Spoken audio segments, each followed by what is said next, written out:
प्रश्न पूछिए। माननीय अध्यक्ष महोदय, मेरा सवाल झारखंड में जो सिर्फ साहबगंज जिले में 1000 करोड़ के पत्थर घोटाले, जिसमें लगभग आधा दर्जन पहाड़ी साफ हो गया महोदय, और पूरे राज्य में लगभग 20,000 करोड़ के खनन घोटाले से संबंधित है। महोदय था कि क्या उसमें अवैध पत्थर खनन में जो विस्फोटक हैं वो कहां से आते हैं, वो उसका प्रयोग किस प्रकार से होता है। महोदय, जब इतने बड़े पैमाने पर अवैध पत्थर का खनन हो रहा है तो कहीं ना कहीं से तो जेलेटिन आता होगा महोदय, कहीं ना कहीं से तो यूरिया आता होगा महोदय, कहीं ना कहीं से तो विस्फोटक के अन्य पदार्थ आते होंगे महोदय। तो महोदय, ये सीधे सीधे एनआईए का मामला है महोदय। इसका अर्थ है कि वो सिर्फ पत्थर का खनन नहीं कर रहे महोदय, वो उग्रवादियों से भी उनका सांठगांठ है महोदय, और इसकी उच्च स्तरीय जांच होनी चाहिए महोदय। सरकार को इस पर जवाब चाहते हैं कि इन्होंने जो जवाब दिया है वो जवाब दिया है जो वैध है उसके लिए जवाब दिया है, लेकिन जो अवैध माइनिंग हुआ महोदय, जिसमें आधा दर्जन से ज्यादा पहाड़ साफ हो गए, वहां विस्फोटक कहां से आए महोदय, मेरा ये सवाल है। वैध को कब, मुझे पता है कि भारत सरकार उसके लिए लाइसेंस देती है।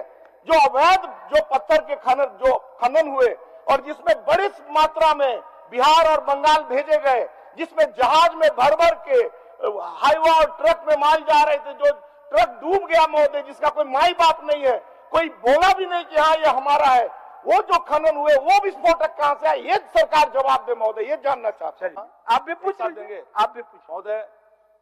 माननीय मंत्री जी ने कहा, रेलवे का हवाला दिया महोदय। मैं कुछ सवाल करता हूं आखिरी बार महोदय। सवाल उठता है कि क्या संथाल में बिना माइनिंग चलान के अगस्त और सितंबर 2021 में 6 कंपनियों ने 100 करोड़ से ज्यादा के गिट्टी पत्थर रेलवे ट्रैक से भेजे कि नहीं भेजे, और अगर भेजे तो माइनिंग डिपार्टमेंट भारत सरकार का नहीं महोदय, माइनिंग डिपार्टमेंट इन्हीं का है महोदय। वो उस चोर माइनिंग अधिकारी के खिलाफ आपने क्या कार्रवाई किया, ये जानना चाहता हूँ। किसका संरक्षण प्राप्त है, ये जानना चाहता हूँ महोदय। महोदय अभी सुन लीजिए महोदय, इनका आंख कान खोलना चाहता हूँ महोदय। क्या ये सत्य नहीं है कि बड़ारवा के 6 टोल प्लाजा जो है वो किसके नियंत्रण में है, माननीय मुख्यमंत्री जी के प्रतिनिधि पंकज मिश्रा के नियंत्रण में है महोदय। अगला सवाल, साहबगंज के गंगा नदी पर खुद का मालवाहक जहाज जिसने बिहार और बंगाल तक पत्थर का अवैध परिवहन किया, किसका है महोदय, पंकज मिश्रा का महोदय। ईडी ने साहबगंज में 47 ठिकानों पर छापामारी की महोदय, और करोड़ों रुपए की नगद जब्त किया। बैंक के विभिन्न खातों में 13.5 करोड़ की राशि प्राप्त हुई लगभग, और साथ ही गंगा नदी में 1 मालवाहक और 5 स्टोन क्रशर जब्त किया महोदय। कोई सवाल नहीं है।